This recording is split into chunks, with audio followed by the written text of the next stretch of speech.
La nanotechnologie est un espoir pour l'avenir, pour régler les problèmes de l'homme et de la planète.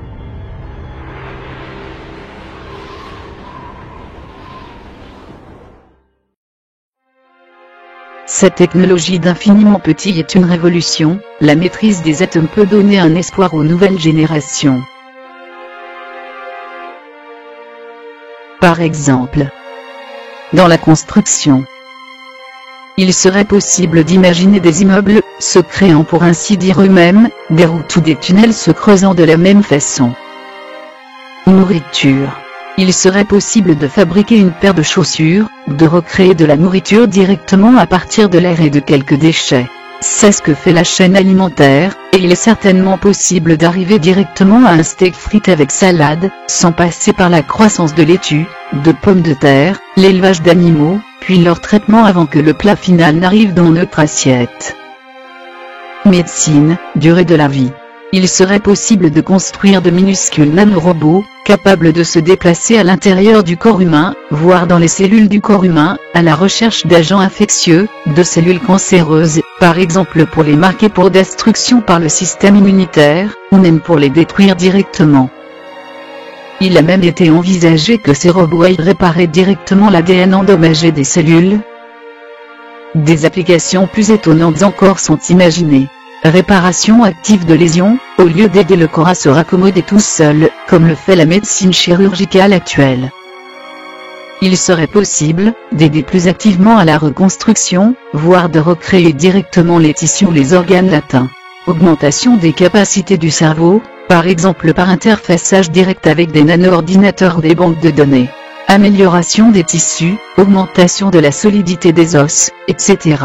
Évidemment, une des retombées espérées est une augmentation très importante de la durée de vie, dans un état de jeunesse préservé. Informatique. Il sera possible de fabriquer des ordinateurs minuscules, par exemple pour contrôler les nanorobots, se baladant dans le corps humain.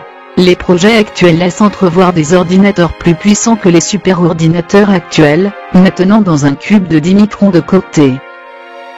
Le coût de fabrication de ces ordinateurs serait extraordinairement réduit. Il est difficile d'imaginer aujourd'hui les conséquences que pourrait avoir l'inclusion d'ordinateurs et de nanomachines dans les objets de la vie ordinaire. Imaginez une table qui pourrait sur commande, s'agrandir, se transformer en lit, en chaise, etc. Une écologie de rêve. La nanotechnologie permettra non seulement le recyclage complet des déchets lors de la fabrication, mais le nettoyage des déchets accumulés jusqu'à aujourd'hui. Il serait ainsi possible de nettoyer la planète, de diminuer, si besoin est, la quantité de CO2 dans l'atmosphère, etc. Imaginons un appareil qui pourrait ressembler à un four à micro-ondes. Un ordinateur de commande permettant de choisir ce que vous avez envie de manger. Des assembleurs commencent par se multiplier dans l'appareil, prenant la forme de l'objet désiré.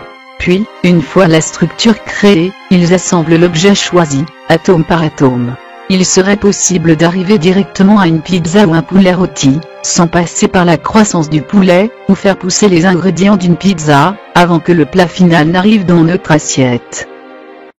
La nanotechnologie permettra une amélioration de la qualité de fabrication, plus d'impuretés pendant la construction des objets. Des matériaux plus solides et plus légers, utilisant moins de matière. Le coût des objets serait réduit. Moins de la matière première, et moins de dépenses d'énergie.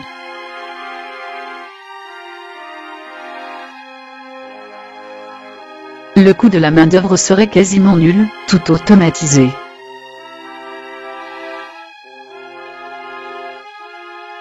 Le manque d'eau est un problème. La fabrication moléculaire des objets n'utilisera pas d'eau.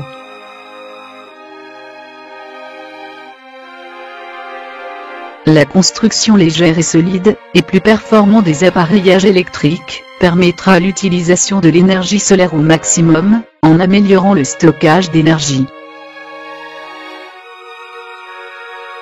Une augmentation de la durée de vie dans un état de jeunesse.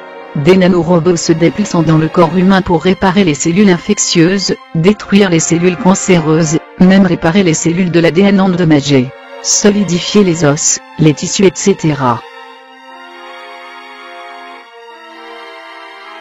Augmentation de la capacité du cerveau en se connectant à une interface d'un nano-ordinateur ou banque de données.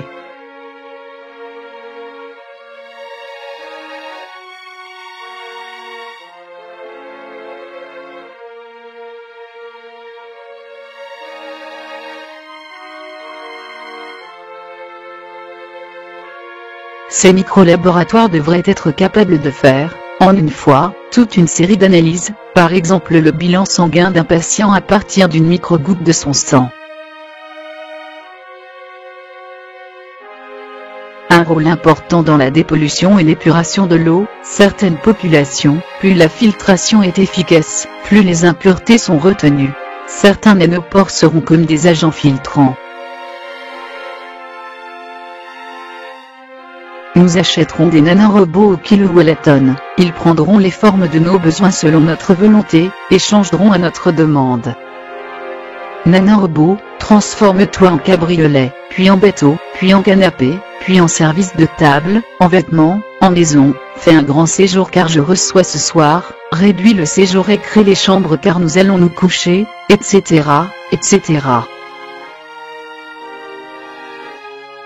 Il n'y aura aucune limite technologique à l'utilisation et à la réutilisation de cette matière.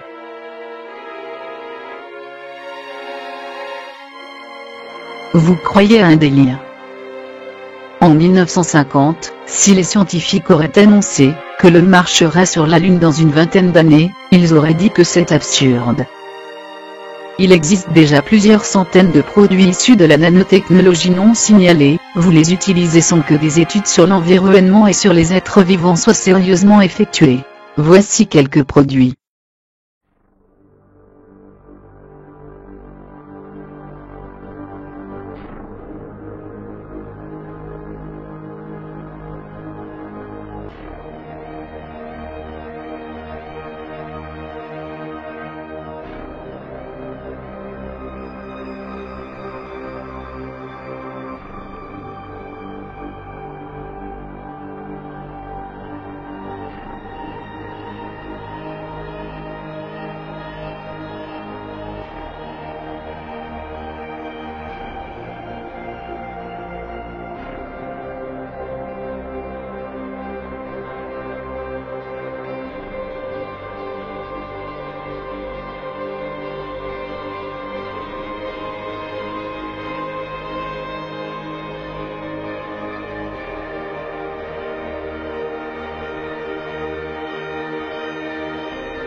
Prochainement.